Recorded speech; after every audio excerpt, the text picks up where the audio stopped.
আসসালামু আলাইকুম। আমরা একটা শহীদুল ভাইয়ের বাড়িতে একটা পেয়ারা গাছের নিচে পেয়ারা দেখছি। খুব সুন্দর পেয়ারা হয়েছে। এখানে দুইটা গাছ, গাছ দুইটা খুব সুন্দর জায়গায়, রৌদ্র। আমাদের দেশীয় পেয়ারা একটা সমস্যা, সেই সমস্যাটা হচ্ছে ওই দেখেন পচন ধরছে। হ্যাঁ, আমি একটু নিচে করে দেখাচ্ছি আপনাকে। এই যে এটা হচ্ছে নাম হচ্ছে অ্যানথ্রাকনাস রোগ। এই অ্যানথ্রাকনাস রোগ বা পচা রোগ বলি এটাকে।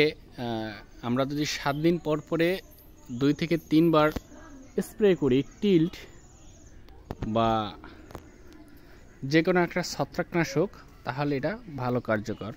টিল্টটা বেস্ট, কারণ এটা তাৎক্ষণিকভাবে কাজ করে।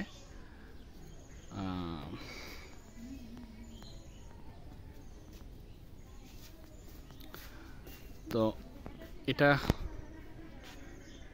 পেয়ারা গাছে আর একটা সমস্যা হচ্ছে, আমাদের যে দেশীয় পেয়ারাগুলো বা বাড়ির আঙিনায় যে পেয়ারা দু একটা গাছ আমরা লাগিয়ে থাকি, সেখানে সমস্যাটা হচ্ছে একটা হচ্ছে পচন, আর একটা হচ্ছে ভিতরে পোকা।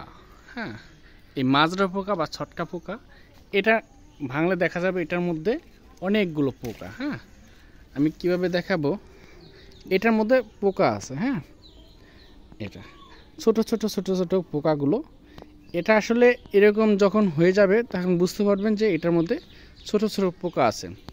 এখন এটা প্রতিরোধের একটা উপায় হচ্ছে, ছোট অবস্থায় আমরা এই অবস্থা, হ্যাঁ, এর থেকে আরও ছোট অবস্থা যদি থাকে, এই অবস্থায় আমরা একটা স্প্রে করতে পারি। যে কোনো একটা সাইপারমেথিনের একটাই, যেমন